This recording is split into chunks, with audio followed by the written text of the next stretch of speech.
नमस्कार दोस्तों, मैं डॉक्टर जयंत। आज दोस्तों हम लोग इस शॉर्ट सी वीडियो में बात करने वाले हैं एम्लोकाइंड 80 टैबलेट के बारे में। क्या इसका यूज है, किन किन बीमारियों में हम इसका इस्तेमाल करते हैं, कितना इसका सही डोज लेना चाहिए, इसके अलावा क्या क्या साइड इफेक्ट इसके देखने को मिल सकते हैं। वीडियो स्टार्ट करने से पहले मैं आपसे अनुरोध करूंगा कि आप इस चैनल पर नए हैं तो चैनल को सब्सक्राइब कीजिएगा, क्योंकि ये चैनल आपका टोटली मेडिकल और साइंटिफिक डेलिब्रेशंस पे बेस्ड है। बात करें दोस्तों, जो एम्लोकाइंड 80 टैबलेट है, इसमें दो दवा का कॉम्बिनेशन है। इसमें आपका प्रेजेंट होता है एम्लोडाइपिन 5 mg और इसमें आपका एटिनानॉल जो कि 25 mg या 50 mg प्रेजेंट होता है। बात करें दोस्तों, जो एम्लोडाइपिन है ये आपकी एक तरीके की कैल्शियम चैनल ब्लॉकर क्लास की दवा है, और वहीं जो एटिनानॉल है ये आपकी एक तरीके की बीटा ब्लॉकर तरीके की दवा है। ये दोनों दवा आपका हाई ब्लड प्रेशर को कंट्रोल करने में बहुत ज़्यादा मददगार साबित होती हैं। अब आपके मन में सवाल आएगा, तो दो दवा क्यों दी जा रही है, एटिनानॉल या फिर एम्लोडाइपिन भी दी जा सकती? बिल्कुल दी जाती है।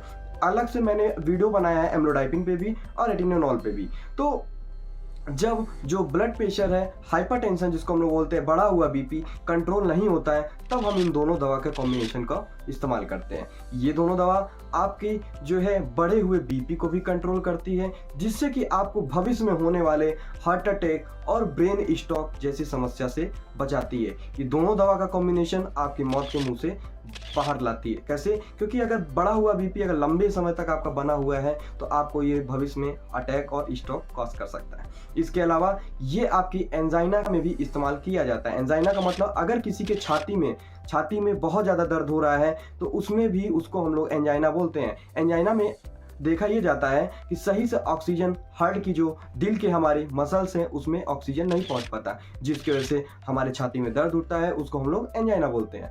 ऐसे दर्द को कम करने के लिए, क्योंकि पेन किलर नहीं है ये उसके कॉज को धीरे धीरे ठीक करता है।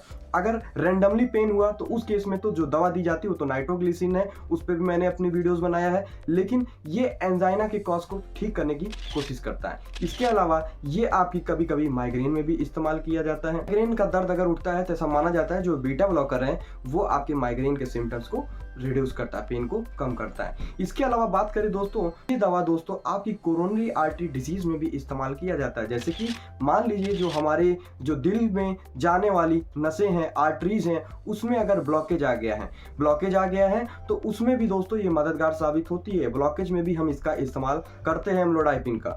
और इसके अलावा हार्ट फेल्योर, अगर किसी का हार्ट फेल्योर हो गया है, फेल्योर का मतलब दोस्तों हार्ट अटैक और हार्ट फेल्योर दोनों ही अलग चीज है। हार्ट अटैक का मतलब जब एकदम से आपका जो है ऑक्सीजन नहीं पहुंच पाता, अटैक आता है, उसको बोलते हैं हम लोग हार्ट अटैक या मायोकार्डियल इंफ्रेक्शन। लेकिन जो हार्ट फेल्योर है मतलब आपका जो हार्ट है वो पंप करना स्लो हो गया है। आपकी जो हार्ट नॉर्मल है 70 से 75 बार धड़क, लेकिन जो पंप है इसकी जो प्रोसेस है, इसकी जो स्पीड है ये स्लो हो गई, उसको हम लोग बोलते हैं हार्ट फेल्योर। तो ऐसे केस में हम इसका इस्तेमाल करते हैं। बात करेंगे इसके डोज की दोस्तों, तो ये दो 5 mg और 25 mg या 50 mg के फॉर्म में आता है। ये आपका एक बार इस्तेमाल किया जाता है दिन में। ये आप खाने के पहले भी ले सकते हैं, खाने के बाद भी इस्तेमाल कर सकते हैं।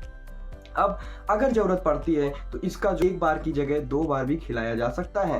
तो अब कितना इस पे इफेक्टिव है, कितना आपके बॉडी पे ये इफेक्ट कर रही है। अब दवा है तो साइड इफेक्ट होगा, क्योंकि ये जो बीटा ब्लॉकर और कैल्शियम चैनल ब्लॉकर एक साथ दिया जा रहा है। जो एम्लोडाइपिन है दोस्तों, इसके इस्तेमाल से आपको जो है हाइपरकैलेमिया की समस्या हो सकती है, मतलब कि आपकी ब्लड में जो है पोटेशियम का मात्रा बढ़ जाता है। तो ऐसे केस में क्या करना है कि आप जो है ऐसे सप्लीमेंट्स ना इस्तेमाल करें जिसमें पोटेशियम इनरिच हो। तो ऐसी चीज़ों से भी बचें।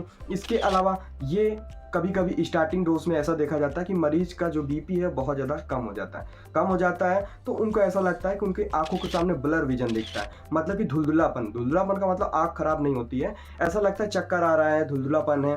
कभी कभी बहुत ज़्यादा अगर यही हाइपोटेंशन हो जाता है तो मरीज चक्कर खा के बेहोश भी हो जाते हैं।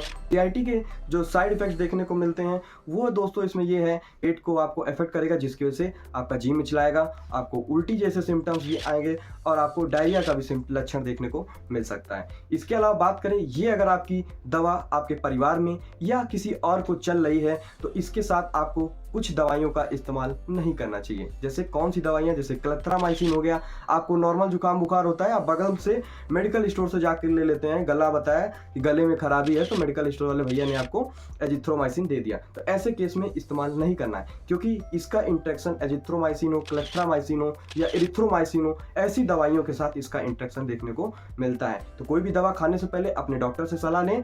और वीडियो में लास्ट तक बने हैं तो बहुत बहुत धन्यवाद। अगर ये वीडियो आपको अच्छा लगा हो तो वीडियो को लाइक कीजिएगा, चैनल पे नए हैं तो चैनल को सब्सक्राइब कीजिएगा। Thank you for watching this video. Have a nice day.